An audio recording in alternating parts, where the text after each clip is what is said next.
Greetings, families. Welcome back once again. I hope you are well. I hope your day is good. This news is from Burkina Faso Vocational School for mining equipment. How to handle the mining equipment. Are you surprised? I'm sure you are not surprised. I've shared one not long ago, but I didn't know 200 has just passed out. Families, please listen. I'll be back. The Vocational Training Center for Mining Equipment, Health and Workplace Safety is providing the Burkinabe mining sector with new skills, 200 men and women who are ready and operational for the field. The training took place at the Kiaka mine sites in the commune of Gogo in the South Central region, where the certificate and attestation award ceremony was held. A report by Uben Benito Sume and Lambert Suma. True to its commitment to train a qualified workforce that respects standards and is aware of safety and performance issues, the Vocational Training Center for Mining Equipment is graduating a cohort of 200 people. After 3 months of training for some and 1 week for others, these trainees were closely supervised throughout the various practical phases. When I came here, I was a level 4 onboard operator. I received training on the loader, the topaz, and the grader. This allows me to be a versatile operator. I can operate at least 4 machines. I came with my own knowledge, but what I learned here at the Kiaka Mining Training Center is really substantial. Each time it's more training with a new machine that for me was previously unfamiliar, the leopard. With certificates and attestations in hand, most of them are already employed by the Kiaka SA gold mine in the commune of Gorgo. This is the result of a strategic partnership between the mining sector and private training providers. This training is part of the President's vision regarding vocational training and youth employability. The Chief of Staff to the President of FASO came to convey his encouragement to all the stakeholders. We have a youth that is, of course, very committed, and we are convinced that this youth possesses knowledge and talent.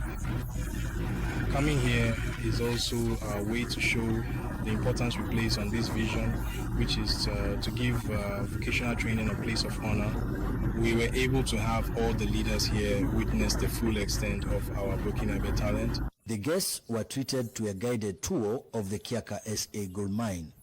The ceremony concluded with the planting of fruit trees on the mine site. According to the site managers, this act demonstrates their commitment to a healthier environment. Credit to our TB News for sharing this news with us. For me, I'm excited. We all know our president, when they want to do something, they do it. They tell us, but they do it as well. It's just like not on paper and not working. I'm excited for them for completing this course. And you heard our lady, now she knows how to handle these machines. According to one of our brothers, in future they will be able to do everything themselves, and this is the proof. I will take you back to Niger. I share a video, but I think that video once again is not going as I thought it would go.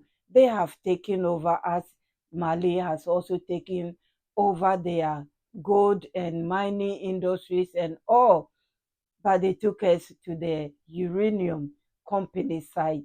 How it used to be very disgraceful, how they used to take please listen, I'll be back.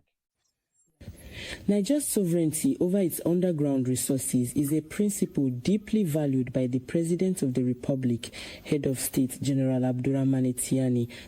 Therefore, it is easy to understand the decision made at the last Council of Ministers meeting to nationalize the Société des Mines de l'Aïe Somalie, which is owned by Francia country that is openly hostile to Niger and actively supports terrorism in the Sahel.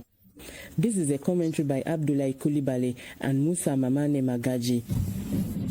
By deciding in full sovereignty to nationalize the Société des Mines de l'Aïe Somalie, the state of Niger is simply delivering justice to the Nigerian people whose rights have been plundered for more than half a century through the shameless exploitation of a strategic resource, uranium, which was supposed to bring prosperity to the people of Niger. Nigerian uranium was indeed supposed in the collective imagination to create an El Dorado for Niger, transforming the country into a prosperous nation.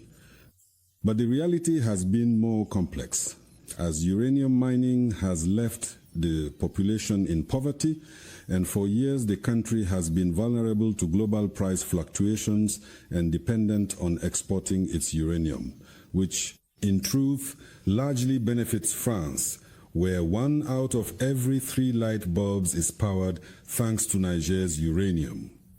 Meanwhile, Niger itself faces major challenges in securing its own electricity supply.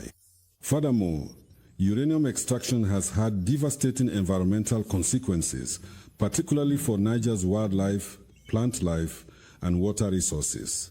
In this regard, the city of Arlit is now an example of a martyr city facing numerous economic and social challenges.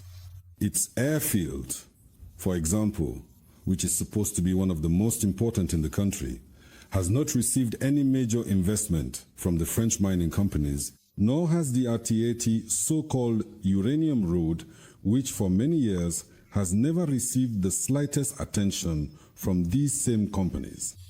The current state of the RTA speaks volumes. Actions speak for themselves and need no further explanation. In light of all the above, it is only natural and even legitimate for the state of Niger to nationalize a company that has behaved irresponsibly and which is moreover owned by the French state, whose hostility toward Niger is well known and whose support for terrorism in the Sahel is now beyond any doubt. By acting in this way, the state of Niger is simply reclaiming what is rightfully its own, and in doing so, will allow the people of Niger to fully benefit from the wealth of their subsoil. This is perfectly in line with President Abdurrahmane Tiani's policy, which advocates for our sovereignty over the resources beneath our soil. Thank you so much, families, for listening and watching. I'm not surprised because before a year ago, I didn't know the situation over there at all until I came across a documentary and I work on it. It's on the channel. How this uranium, which supposed to be benefiting to the citizens, at the same time, the way the previous companies were using it, it was rather destroying the land and killing them. As you can tell, it's about 15 minutes documentary that I share here. It is sad how they were using it because these were French citizens that came to Niger because it was affecting the areas which one of the companies is in France. The place that is just a factory is not where it's open air the way it is in Niger. Nearby, those who are living nearby, how it was, I said was, it's still affecting them because they have taken tons and they still store them in France. How it's affecting them and the land and so on and so forth. It's sad for them to do what they are doing, but that shows how much they care for the people. The road is kaput, I would say. Nothing is working, but the resources is working in their country, as you can tell. So yes, they are happy they took it back. And I will not say let's see what they will do, because we know they will use it wisely, and it will start operating soon. As you can see, Burkina Faso are training. Some of them will go there, and I will not be surprised if they have people that are under training as well to mind their own business, including Russia. I'll be back with another news, but I will tell you that's not good news. See you, families. Credit to RTB News, ORTM, my returning families, my new ones, those who are passing by. God bless you all. Thank you so much. My VIPs, my kids and queens, Africa United. Thank you. Thank you for being here with me. I will see you soon. Bye-bye. Thank you.